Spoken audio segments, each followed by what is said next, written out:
오늘은 우리가 신약성경 마태복음 10장 40절로 42절의 말씀을 보겠습니다. 마태복음 10장 40절로 42절 우리 한 목소리로 합독하겠습니다. 너희를 영접하는 자는 나를 영접하는 것이요 나를 영접하는 자는 나를 보내신 이를 영접하는 것이니라. 선지자의 이름으로 선지자를 영접하는 자는 선지자의 상을 받을 것이요 의인의 이름으로 의인을 영접하는 자는 의인의 상을 받을 것이요 또 누구든지 제자의 이름으로 이 작은 자 중 하나에게 냉수 한 그릇이라도 주는 자는 내가 진실로 너희에게 이르노니 그 사람이 결탄코 상을 잃지 아니하리라 하시니라. 아멘. 성경에는 하나님의 이름을 많이 계시해 두고 있는데요, 여러분은 하나님의 이름 중에 어떤 이름이 제일 좋으신가요? 우리 조현정 집사님은 하나님의 이름 중에 어떤 이름이 제일 좋아요? 로이? 예, 목자이신 하나님의 이름을 가장. 왜 그래요?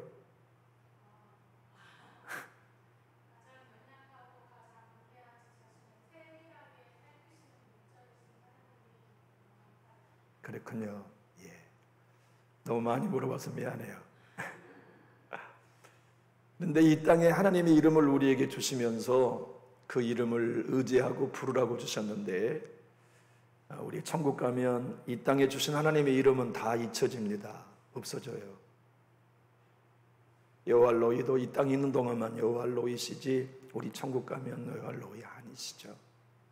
여호와 로이가 되실 필요가 없어요.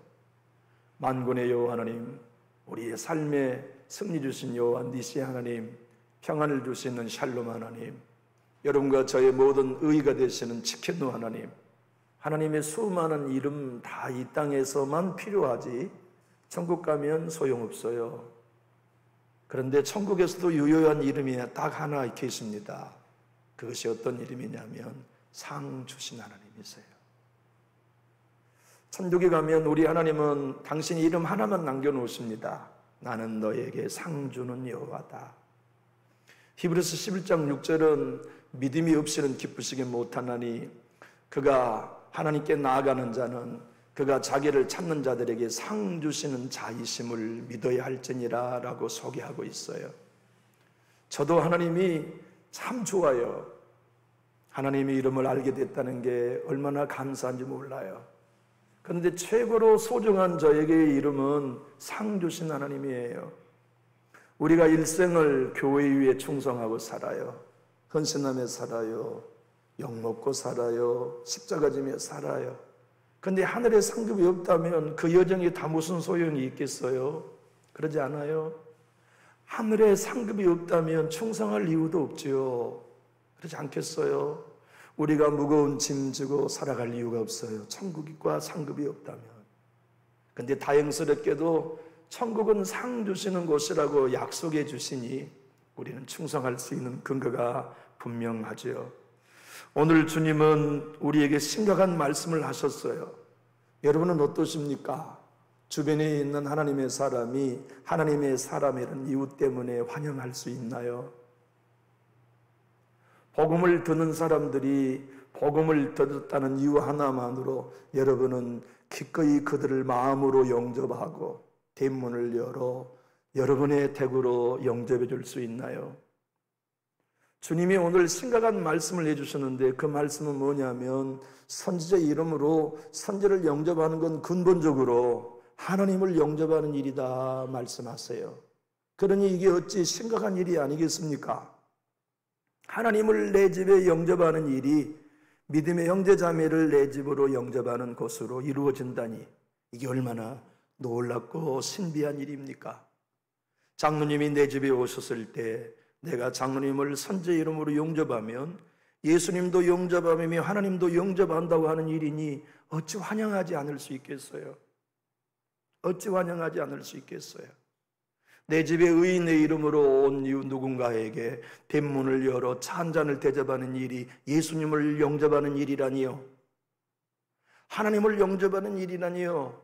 그렇다면 땀 흘리며 좀 헌신한다고 하는 일을 버겁다고 할 이유가 없지요. 하나님을 영접한 일인데, 아브라함은 하나님을 영접함으로 복을 받았고 소돔과 고모라는 하나님의 천사를 모욕함으로 저주를 받는 이야기들은 우리는 쉽게 읽고 이해하고 있는 바가 아닙니까? 주님이 오늘 40절로 42절에 이렇게 말씀하시는 걸 다시 한번 읽어볼까요? 시작. 너희를 영접하는 자는 나를 영접하는 것이요 나를 영접하는 자는 나를 보내신 이를 영접하는 것이라. 선지자의 이름으로 선지를 영접하는 자는 선지자의 상을 받을 것이요 의인의 이름으로 의인을 영접하는 자는 의인의 상을 받을 것이요 또 누구든지 제자의 이름으로 이 작은 자 중 하나에게 냉수 한 그릇이라도 주는 자는 내가 진실로 너에게 이르노니 그 사람이 결단코 상을 잃지 아니하리라 하시니라. 결단코 상을 잃지 아니하리라 하신 헬라어는 내 앞에 상을 잃는다는 것은 상상도 할 수 없다는 뜻입니다. 우리 주님이 당신 이름을 걸고 말씀하셨어요. 너희가 소자 하나라도 제자의 이름으로 냉수 한 그릇을 대접하면 절대 상을 잃을 수 없다. 내 앞에서 상을 잃는 건 상상도 할 수 없다고 말씀하셨어요. 신앙생활을 하는 여러분들과 제가 가장 먼저 오는 변화는 하나님의 사람을 환영하는 것이죠. 믿음의 사람을 마음으로 환영하는 것, 성령의 사람을 마음으로 환영하는 것, 이것이 얼마나 소중한 영의 삶이요 예배의 삶인 줄 몰라요. 우리는 영접이라는 단어로 썼기 때문에 이것이 예수님을 마음으로 영접하란 말인가? 그 영접이라는 단어가 쉽게 피부에 와닿진 않습니다만은 그 의미는 내 집을 열고 환영하여 드린다는 의미예요. 대문을 열고 어서 오셔서 우리 집에서 식사하세요. 우리 집에서 편히 쉬었다 가세요. 주님의 복음을 증거하는 일이니 우리 집을 당신의 처소로 생각하고 편안히 쉬십시오. 내가 황소를 대접해 드릴 수는 없지만 내가 먹는 토스도 당신에게 드리고 내가 먹는 된장국 드릴 터이오니 당신이 주님의 이름으로 하고자 하는 일을 하실 때까지 내 집에 요하소서라는 의미로 주님이 일러주신 것이죠. 선지의 이름으로 선지를 내 집에 환영하여 숙식을 대접하는 일, 그게 영접이란 뜻이에요. 신앙생활하는 우리에게 제일 먼저 오는 변화는 하나님의 사람이 소중하게 느껴지는 거예요. 주님을 따르는 제자가 너무너무 귀해요. 성령의 사람, 하나님을 기쁘게 하는 사람이 너무너무 소중해요. 그래서 내 집에 들어오는 일을 마음을 열어 환영하는 것이죠. 저는 곰곰이 생각해 봅니다.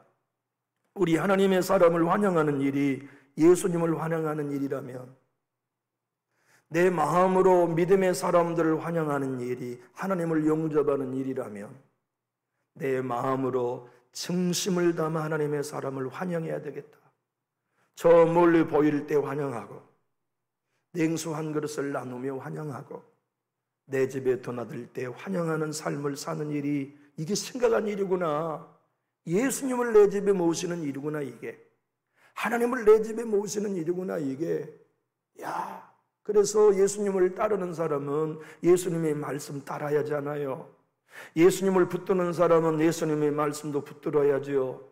예수님을 진짜 우리가 구주로 따라간다면 그분의 말씀도 구주의 생명으로 여기며 따라가야 우리의 신앙이 마땅한 바이지요. 현대의 성경 역본은 그래서 영접이라는 단어를 환영이라고 해석했습니다. 제가 현대의 성경으로 읽어보겠습니다. 너희를 환영하는 사람은 나를 환영하는 사람이고, 나를 환영하는 것은 아버지 하나님을 환영하는 것이라. 만일 너희가 애언자를 하나님의 사람이라 하여 환영한다면 너희는 애언자가 받는 것과 같은 상을 받을 것이다. 또 만일 너희가 선하고 믿음이 깊은 사람을 믿음의 사람이라 하여 환영한다면 너희는 그들이 받는 상과 같은 상을 받을 것이다. 또 아무리 보잘것없는 사람일지라도 그가 내 제자라고 하여 냉수 한 그릇이라도 대접하는 사람은 반드시 상을 받을 것이다. 사랑하는 교회 여러분, 예수님을 믿으면 구원받는다는 약속만큼이나 내 이름으로 제자 하나에게 냉수 한 그릇을 주어도 그 상을 결단코 뺏기지 않는다는 말씀을 믿는 건 동일한 무게입니다. 우리가 서로 하나님의 사람을 마음으로 영접하고 가정에 영접하는 일은 내 주님을 마음에 문을 열고 영접하는 일과 동일한 가치가 있는 일입니다. 흔히 구역 식구들을 내 가정에 초대한 일이 버거울 일이 아니에요. 영광된 일이에요. 믿음의 형제자매들을 내 집에 모셔서 된장국 한 그릇을 나누는 일이 버거운 일이 아니에요. 머리 무거운 일이 아니에요. 더운 일이라고 피할 일이 아니에요. 예수님을 영접하고 하나님을 영접하는 환영하는 놀라운 일이에요. 저는 생각해 봅니다. 성경 속에 대접 잘해서 가장 큰 복 받은 사람이 어느 집일까? 저는 마가의 다락방이라고 생각이 돼요. 아마 저는 성경의 역사 속에 가장 대접으로 큰 복 받은 사람은 마가의 부모님이라고 생각해요. 그 이유를 제가 한번 설명해 볼까요? 세상에 말이죠, 예수님을 자기 집에 모시는 집은 이웃들에게 미움받았어요.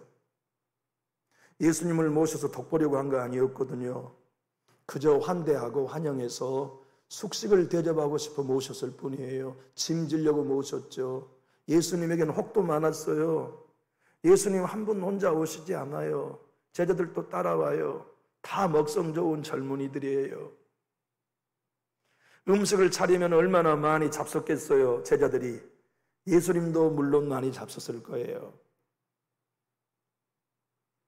그런데 예수님과 제자들이 자기 집에 들어오시면 하루 이틀만 지나신 게 아니에요. 몇 주, 몇 달 동안 머무르셔야 하니 그 식사를 몇 끼니마다 대접한다는 게 얼마나 부담되었겠어요. 메뉴를 짤라게도 머리 아팠을 거예요. 아침에는 오뚜기 수프, 점심때는 삼양라면, 저녁에는 진라면. 이렇게 하면 쉬운데 어디 그랬겠어요? 일일이 밀을 빻아가지고 일일이 반죽을 해서 아마 식사를 준비했겠죠. 포도주와 함께. 그런데 봐보세요. 그 버거운 짐을 졌던 마가의 부모님은 내 예수님이 제자들의 발을 씻는 걸 목격하는 축복을 받았어요. 세상에 하나님이신 그분이 허리에 수건을 차고 제자들의 발을 어느 집에서 씻었느냐? 마가의 다락방에서 씻으셨어요. 와, 놀랍다. 내 집에서 제자의 발을 씻으시다니. 좀 더 있다 보니까 더 놀라운 광경을 보게 됐어요. 우리 예수님이 마가의 엄마가 빚은 떡, 구운 떡을 가지고 하늘로 비춰 드셨어요. 그리고는 그 빵을 쪼개서 성만찬을 실시하신 거예요. 이 빵을 받아 먹어라. 이 빵은 너희를 위한 내 몸이다. 말씀하시면 누가 보았어요? 자기 집에 예수님과 제자를 초대한 마가의 부모님이 목격했어요. 세상에 내 집에서 성만찬 최후의 만찬을 행하시다니. 주님이 다락방 광화라고 하는 요한복음의 그 귀한 말씀을 마가의 다락방에서 자기 집에서 가르치신 거예요. 주님은 그렇게 떠나셨죠. 승천하셨어요. 주님의 약속대로 제자들이 교회에 모였어요. 어느 교회입니까? 마가의 다락방에서 모인 거예요. 몇 명이 모였습니까? 이번에는 예수님과 제자 13명이 아닙니다. 120명이에요. 그 제자들을 다 마가의 부모님이 밥을 해서 대접합니다. 잠자리를 봐드립니다. 오늘의 본문의 말씀처럼 환영하여 숙식을 책임진 것이에요. 그런데 한번 생각해 보세요. 저는 저희 집안이 저희 고향 동네의 첫 번째 예수 믿는 집이에요. 저희 집에서 교회가 시작되었고 저희 집에서 시작된 교회가 5개의 교회로 성장했어요. 그것만 생각하면 너무 황홀해요. 감사해요. 우리 어머니의 말씀을 들어보면 이렇게 얘기해요. 우리 집에서 교회가 시작될 때 헌금 한 푼 들어온 게 없었다. 성미 한 줌 들어온 것도 없었다. 그때는 다 귀신 들린 사람들, 정신 이상한 사람들, 그런 사람들만이 교회 우리 집에 왔는데 너희 할머니와 내가 한 일은 밥 짓고 대접하는 것밖에 없었다. 여러분, 그때 부자였겠어요? 양식에 넉넉했겠어요? 아니었지 않았겠어요?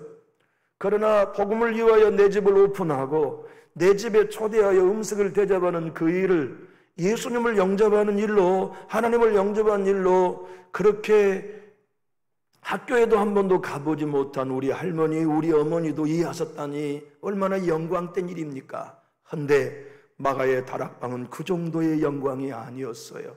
그 집에 성령이 떨어졌어요. 그 집에 120명이 성령을 받고 그 집 창가에 서서 베드로 사도가 소개할 때 하루에 3,000명이 전도되는 기적을 누가 보았어요? 마가의 부모님이 보았어요. 얼마나 상이 큽니까? 이 놀라운 일을 내 집에서 이루시다니요. 이 영광된 일을 내 다락방에서 이루셨다는 거 한번 상상해 보십시오. 얼마나 놀라워요. 그런데 그것은 하나님이 상 주시는 것에 비하면 그렇게 크지 않아요. 지금 내가 말씀드리려고 하는 거, 더 놀라운 상급이 무엇인지 여러분 금방 눈치채시죠? 그의 아들 마가가 사도 중에 사도가 된 거예요. 최초의 복음서는 바로 그 마가의 다락방 부모님의 아들 마가가 쓴 복음서, 마가복음이 복음서의 최초의 복음서였어요. 그래서 신학에서는 마가복음을 M자료라고 합니다. 다시 말하면 마태복음도 누가복음도 요한복음도 마가복음을 기초로 하여 소설했기에 신학에서는 마가복음을 M자료라고 해요. 그 위대한 일들을 바로 이 마가의 가정 부모님이 자기의 집을 예수님의 말씀처럼 선지자 이름으로 선지를 영접하면 나를 영접한다 하는 말씀대로 알아들었어요. 나를 영접하는 것은 내 아버지를 영접하는 것으로 알아들었어요. 그래서 자기 집을 오픈하여 무거운 짐을 기꺼이 졌고 그 집이 최초의 교회, 예루살렘 교회가 되었다는 게 놀랍지 않나요? 아마 마가의 다락방은 천국에 가서도 유명할 거예요. 최초의 교회였잖아요. 그 부모님의 헌신과 섬김과 대접이 얼마나 컸겠어요. 하나님의 사람들은 누구나 작은 일 하나에, 작은 것 하나의 섬김이 예수님께 섬기는 것이라는 걸 다 믿고 알고 적용하며 살지요. 내 주님이 심각한 재림의 때를 예언하셨어요. 마태복음 25장 40절에 주님이 오른편에 있는 양들에게 이렇게 말씀하신 것이죠. 임금이 대답하여 이르실 때 내가 진실로 너에게 이르노니 너희가 여기 내 형제 중에 지극히 작은 자에게 한 것이 곧 내게 한 것이라고 말씀하시면서 그들에게 큰 상을 주실 것이라고 약속하셨어요. 반대로 왼편에 염소로 구분된 사람들에게 우리 주님은 45절로 46절 이렇게 말씀하셨죠. 이 임금이 대답하여 이르시되 내가 진실로 내게 이르노니 이 작은 자 중 하나에게 하지 아니한 것이 곧 내게 하지 아니한 것이라. 사랑하는 교우 여러분, 여러분과 저는 이 시대에 현관에 굳게 닫힌 여리고 문과 같은 시대에 살고 있는 게 사실이에요. 무더운 여름에 내 집에 누군가가 찾아온다고 하는 것은 범을 보는 것처럼 두려울 일이죠. 그러나 저와 여러분이 선지의 이름으로 선지를 환영하는 것이 나 예수를 영접하는 길이고 나 예수를 영접하는 길이 하나님을 영접하는 일이라고 하는 것을 진짜 우리가 성경 그대로 믿는다면 내 집을 오픈하여 믿음의 형제자매를 환영하는 일이 그렇게 머리 무거울 일은 아니지 않겠어요? 기꺼이 냉수 한 그릇을 대접하고 국수 한 그릇을 말아 먹이고 내게 있는 작은 율무 하나에다가 국수를 삶아 시원하게 얼음을 띄워 한 끼의 식사를 대접하는 일, 커피 한 잔을 대접하는 이 일이 우리에게 머리 무겁다면, 우리가 그거 생각하면 머리가 찌끌찌끌 아프다면 도대체 우리가 믿는 게 뭘고 신앙하는 가치가 무엇일까요? 우리는 성경을 통하여 예수님을 봅니다. 구약을 통하여 예수의 메시아 되심을 우리는 예표로 보고 있지요. 엘리야가 굶고 있을 때 3년 6개월 동안 하늘에 비가 내리지 않을 때 모두는 다 굶주렸어요. 그때 하나님은 엘리야를 누구 집에 보내시나요? 이방 여인 사르밧의 과부의 집으로 보내세요. 사르밧의 과부는 아들과 함께 남은 밀가루 한 줌과 기름 몇 방울로 최후의 식사를 하고 죽을 작정이었어요.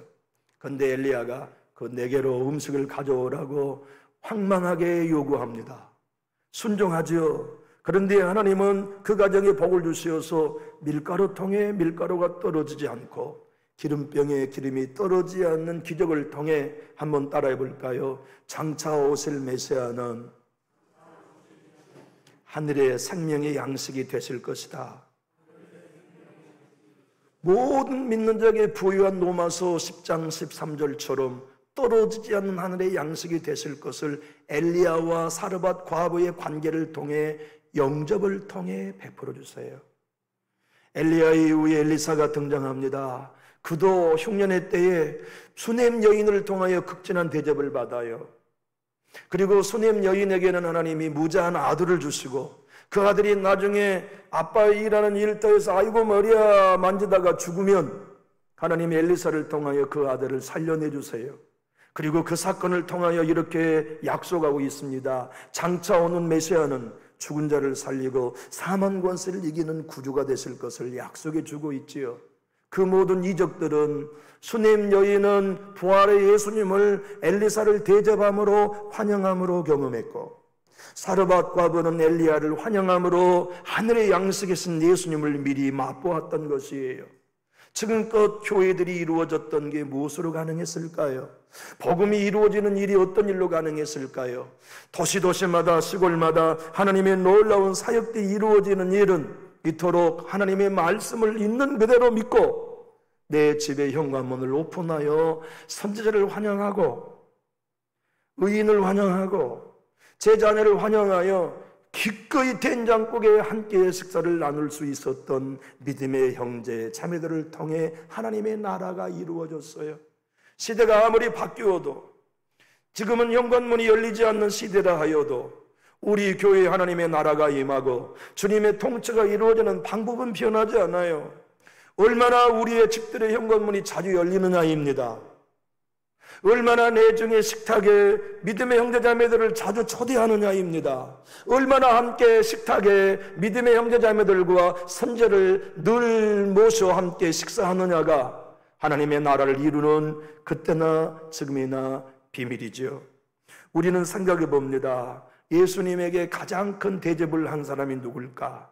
저는 구레네 사람 시몬이라고 생각해요. 구레네 사람 시몬은 예수님에게 빵을 대접한 건 아니었어요. 시원한 생수를 대접한 것도 아니었죠. 우리 주님은 골고다에 오르실 때 넘어지고 지쳐 쓰러지셨어요. 온 몸과 온 덩어리는 찢기고 살점이 뜯어져서 피가 낭자하셨어요. 목은 너무나 말랐어요. 십자가는 너무나 무거워서 올라가다 넘어지고 쓰러지고 채찍에 맞아 무릎이 깨어져 가면서 이내에 주저앉았어요. 인정 많은 사람들이 예수님에게 물 한 바가지를 들어서 먹이고 싶어도 몰인장한 로마 군병들은 발길로 차버리면서 예수에게 물 한 모금을 대접하지 못하게 했지요. 우리 주님은 십자가 지실 때까지 물 한 모금 대접받지 못하셨어요. 그런데 더 이상 내 주님이 걸을 수 없게 되었어요. 십자가를 질 수 없는 형편이 되었지요. 이제 예수님에게 필요한 것은 예수님 대신 십자가를 져주는 대접자가 필요했어요. 그래야만 인류의 구원을 완성할 수 있으니까. 그런데 구레네 사람이란 말은 흑인이란 뜻입니다.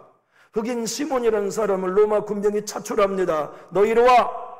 왜냐하면 로마 군인은 누구라도 차출하여 로마의 물건을 옮기는데 2km 명령할 수 있는 특권이 있었기에 구레네 사람 시몬에게 예수님의 십자가를 대신 지도록 명령했어요. 그는 억지로 졌지요. 마태복음 27장 31절은 이렇게 기록하고 있습니다. 나가시다가 시몬이라는 구레네 사람을 만나매 그에게 예수의 십자가를 억지로 지워 가게 하였더라. 그는 억지로 예수님의 십자가를 대신 지면서 억지로 십자가 대접을 했어요.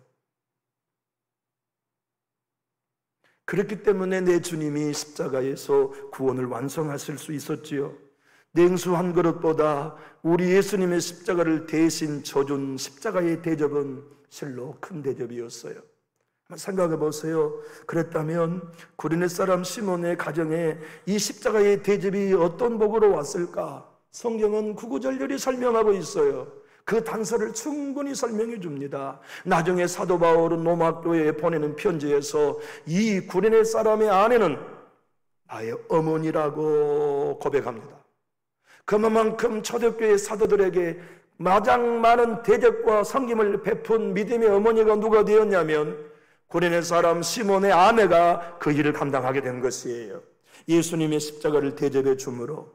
성경 로마서 16장 13절은 이렇게 기록하고 있습니다. 주 안에서 택하심을 입은 누포와 그의 어머니에게 문안하라. 그의 어머니는 곧 내 어머니니라. 사도 바울이 구레네 사람 시몬의 아내를 내 어머니라고 칭송하면서 안부를 여쭙고 있지요. 목사님, 그 루포의 어머니가 어떻게 구레네 사람 시몬의 아내인데요?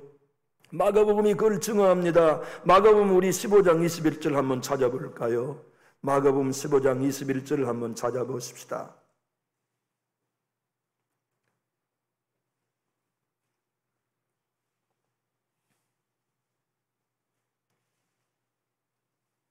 마가복음 15장 21절.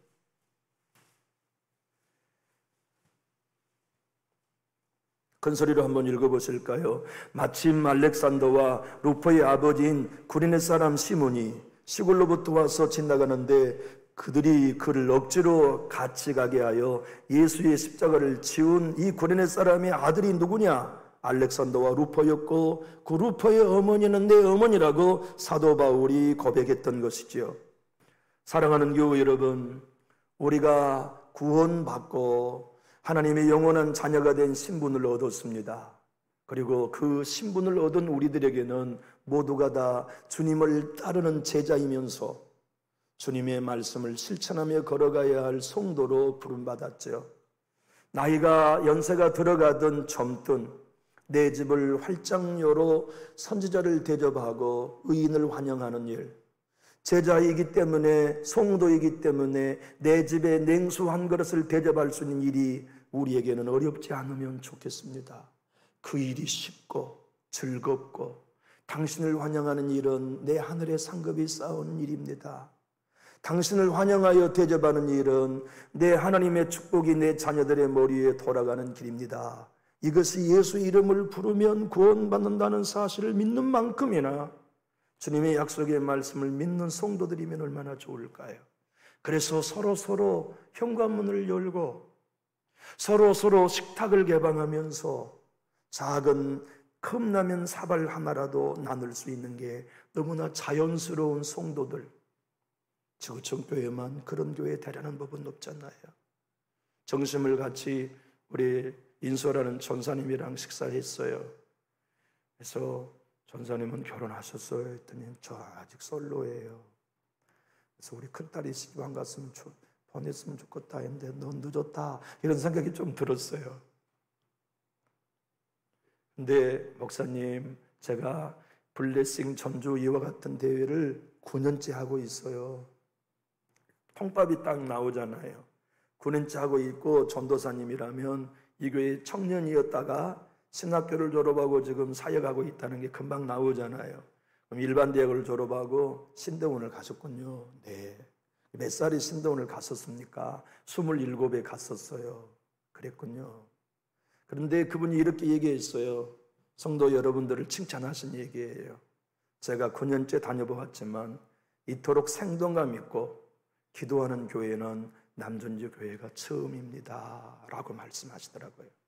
저는 그 말씀을 들을 때 마음에 하나님의 음성으로 들렸어요. 그 얘기는 어떻게 저에게 들렸냐면 너희 교회는 희망이 있다.